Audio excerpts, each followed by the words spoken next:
Welcome to a look in the future. What would you do if you can go in the future and ask yourself questions? How do you grow your firm?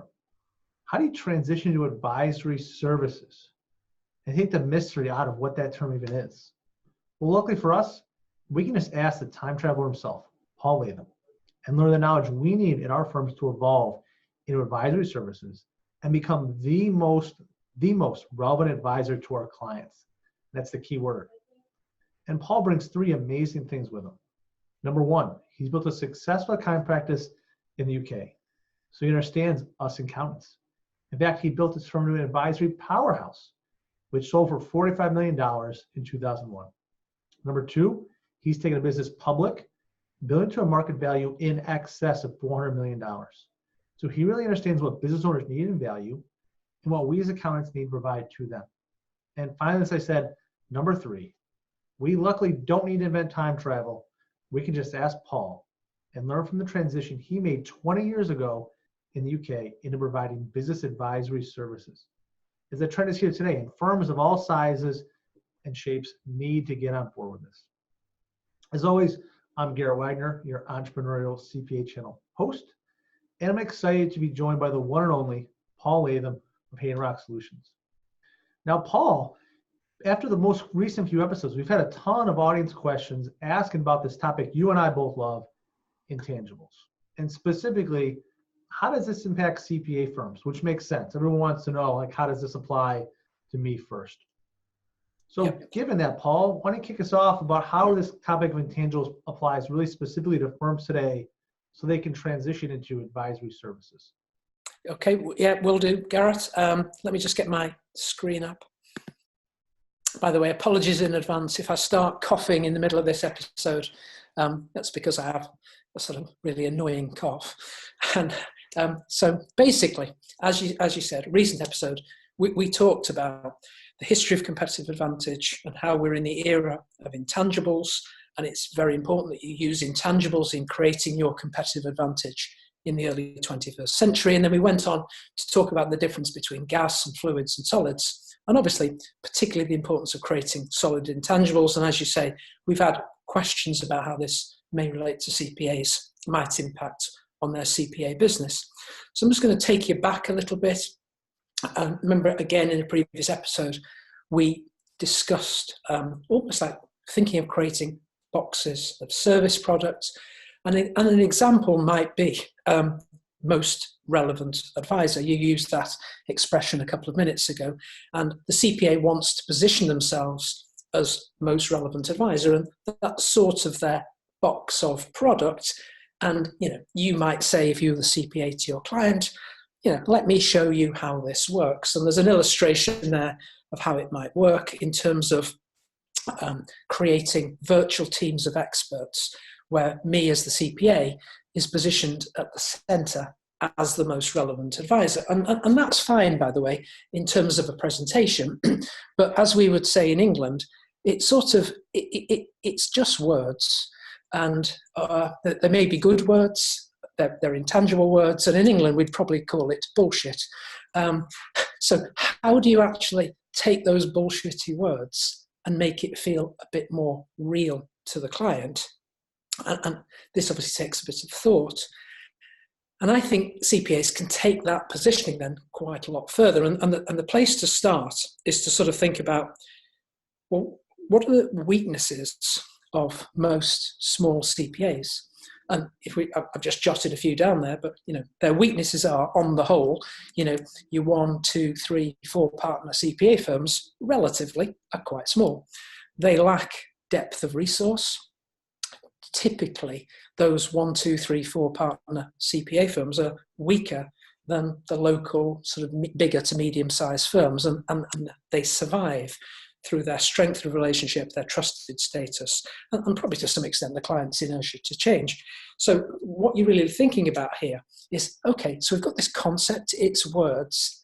How do we create a solid virtual team of experts? And really the answer is to use technology, so that you can use technology to address your size weakness and basically to leapfrog those bigger CPA competitors. And I'm going to use the example of the Hayden Rock Solutions Biz platform just because it's easy for me to show you that and make the thing feel real. But anyone can do this. So if we bring up here a screenshot of the Biz platform, it's shown there as Hayden Rock, but the CPA would be branded in their own name. In the middle there are your various value proposition messages. We'll clarify your personal direction, we'll clarify your business direction, proactive planning, and so on.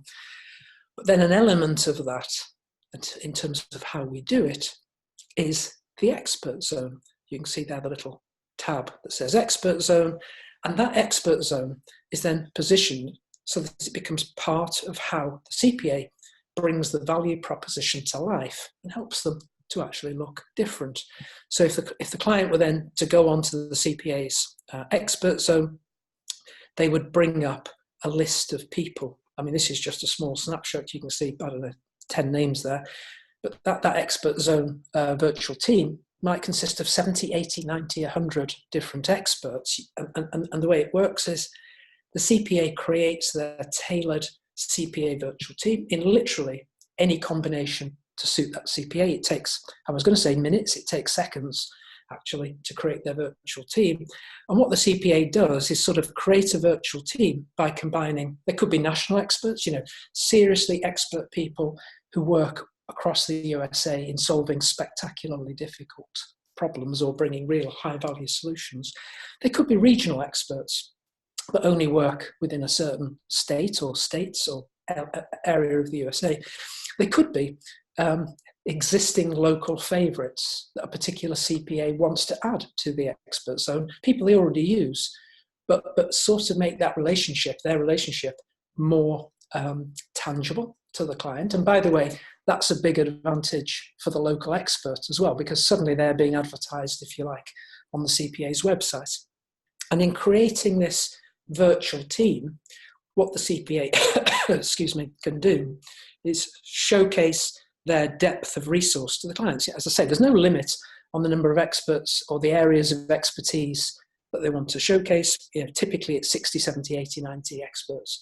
So you're showcasing your depth of resource and then bringing into life how you then as the CPA are positioned at the center of that web, and you're their most relevant advisor, you're their go-to advisor. If the client then, and this is up to the CPA whether they do it like this, but they can position it so the client has their own access to this, and they can then dig a bit deeper. In this case, not surprisingly, they're looking at me. They're going into a bit of an overview on a bio, or they dive into more detail. Let's find out about this Paul Latham character. Who is he? What sort of stuff does he do? That sounds interesting. I'd like to arrange a meeting. Click a button, arrange a meeting. That goes to the CPA, and the CPA still arranges the meeting between the client and myself. The CPA is in control, but the whole point of this is it makes it feel more real. I'm not just using words. I'm not just talking about, it's a bit like a family office. It's real. These are real people with real bios, real expertise. Would you like to meet them?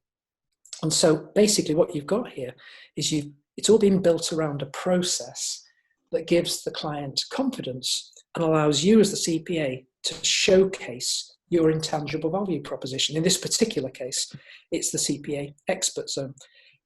As I said earlier, it takes minutes to set up. There's very little training involved. And frankly, then the resource of that small CPA, whether it's one partner, two partners, or three partners, would typically blow even the biggest local competition out of the water in terms of their depth of resource. So you've turned a big weakness into a big strength. And the key point really is that the CPA value proposition and that intangible advantage suddenly feels so real that you could almost touch it. And it's gone from being a fluid way of doing it to a solid intangible. So what really the message is, think about how your CPA business can create solid intangibles. Create a robust and different looking value proposition.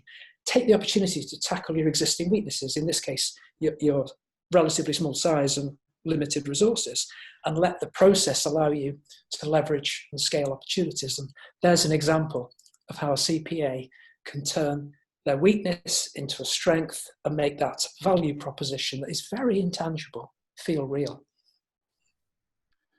Paul, I love it as always. And that's, like you started with this, and I started it myself, you're that most relevant advisor. We talked about it before. That means you're the first person the client calls. And as we know, you're not always getting tax advice. They want help with whatever it is. Yes. And this gives you that power to always be that first call, and you get to say, okay, perfect. Here's your problem. Here's your issue. I've got the solution provider for you. And on that hub, I pull it together. And like we've always said, there's things that we do internally, and there's things we don't. Those things we don't have to feel bad about, I got to go find someone to do that. Yeah. It's like that. And basically, the whole system of traditional referrals means that the CPA loses control, because inevitably what they're then doing is they're referring outside their business, and they basically lose control. They lose revenue. They just don't win from that relationship. Whereas this way round, they've turned it round so that actually the expert zone, if you like, exists around the CPA. So it actually brings the strength to the CPA, and you've turned basically a big weakness into a big strength. Yeah, and we found as well, for firms we work with in our own firm, like you then also build relationships with those experts. Of course. So you feel more close to them, who they are. It's not just, you need someone that does this, I can find it. Oh yeah, Joe, Paul, Bob, whoever it is, they're part of the team. I work with them all the time, and you're building that camaraderie, just like a family office. Well, it feels more real to everybody. It feels more real to the CPA, feels more real to the experts, as you say, those local experts, and it feels more real to the clients. And suddenly it's real, and it's not just gobbledygook words. Yeah, it's not just talking points, not you trying to pull it together. It's not you doing things you can't do. You collaborate with others to be truly successful. And the key words are, let me show you how it works. Because in any value proposition, the next step is to demonstrate and say, let me show you how it works.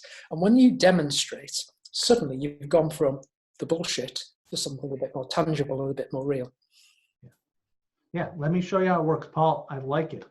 So with that, it was glad we could answer some viewer questions on how do we solidify intangibles inside a CPA firm. And speaking of this, we always talk about this. Me and Paul, as we're getting ready for these episodes, how surprised most firms are. They don't realize how far in the past they are. And we think it's time, where you stand today. How solid are your intangibles? And the best way to do this is take your free biz survey. There's a link below. Click on it. It's an objective assessment of how solid your intangibles really are.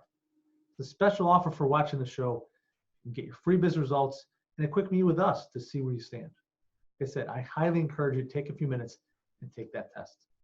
As always, thank you for watching. Don't forget, you can click the link, subscribe to the YouTube channel, stay up to date. And as always, we challenge you today to take action to change the world and invest in yourself.